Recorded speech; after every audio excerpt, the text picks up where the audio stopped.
zigarren puntua zinegotxeari guko egitea eta izendapen berri eskatzea renuncia de concejal y solicitando la designación badakizuenez pasaden irailaren 6an Natalia aurkeztu zuen bede zinegotxiak eta guzteko eta terasa itxaion lan bat Gironan eta joan behar zen bere barkabena eskatzea bere partez bera ezin da egon hemen Gironan dago lanean hasi zen irailaren 9an eta orduan horrekin aldaketa batzuk egon dira orain gobernu batzordean dakizuenez Euskararen delegazioan ikartzen dut, ez dut delegatzen, eta kultura, gazteria eta kirolak Ainoak hartuko ditu. Beste aldetik ere esatea, alkateordearen eta gobernu batzordeko maila aldatu dela, Gonzalo izango dela orain laugarren alkateordea,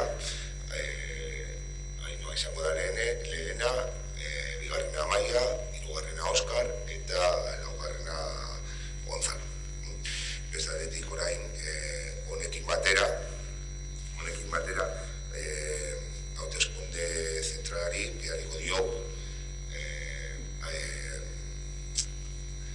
Nataliaren errenuntzia eta haiek bidaliko dute akta berria datorren urrikurarako dagoen eta Iñakik da urrengoa listan zinegotxea izango dena orduan etortzen bada beren izendapena urrengo urrikuran egingo dugu. Decía que el pasado día 6 de septiembre Natalia renunció por motivos laborales, le había salido una oportunidad laboral en Girona y bueno, pues tenía que dejar el acta de concejal, a lo cual le deseo muchísima suerte en su nueva carrera profesional y también disculpar que no pueda estar hoy aquí, lógicamente esta Girona no podía acercarse y eso ha producido una reestructuración del equipo de gobierno y de la Junta de Gobierno.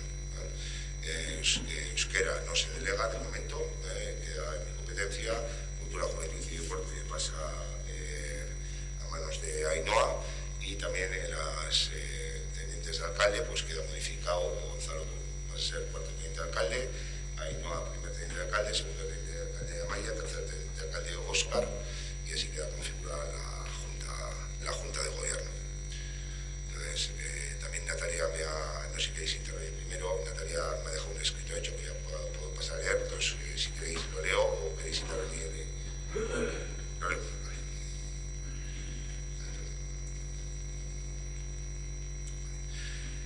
Egunon guztioi, dakizuenez nire karrera politikoa hemen amaitzen da. Eskerrak hemen nahi dizkizuet 2 urte hauetan nirekin izan duzuen laguntza eta ulermen guztiagatik. Cada uno o una de vosotros y nosotras ha luchado siempre en todo momento por mejorar y ayudar a las personas de nuestro querido pueblo. Aunque tengamos ideales y maneras de trabajar muy diferentes, creo que el objetivo siempre ha sido común y eso ha ayudado a que el Ayuntamiento en todo momento haya estado encaminado en la mejora de los ortuellanos y ortuellanas.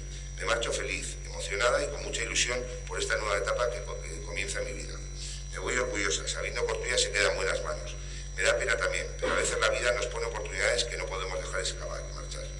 Siempre voy a estar orgullosa de mi pueblo y no tengo ninguna duda de que todos vosotros y vosotras vais a hacer todo lo posible por lograr una Ortuella mejor, inclusivo, solidario, participativo, abierto y humano.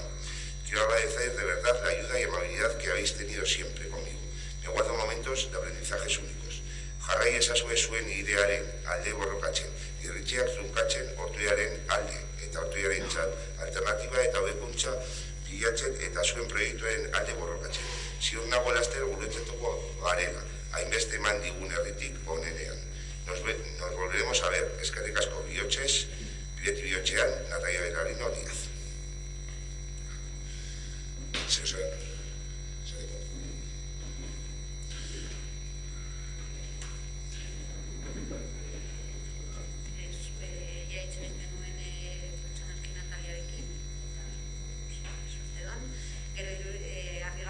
Zait orain euskara libre gelditzen da.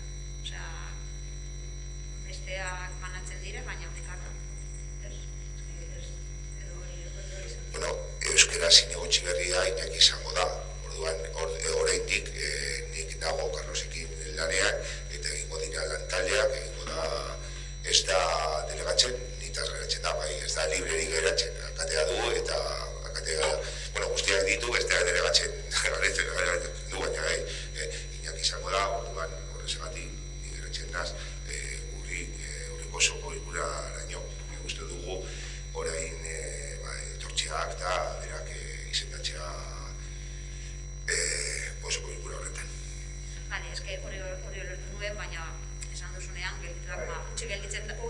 gelditzen da, eta gelditu gara, como un txikor, Carlos bakarrik egongo da hor.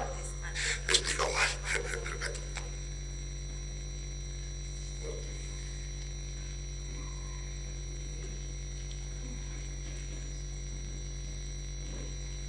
Sí, pues, a ver, agradecer la carta de Natalia y desearle pues, lo mejor en su andadura profesional.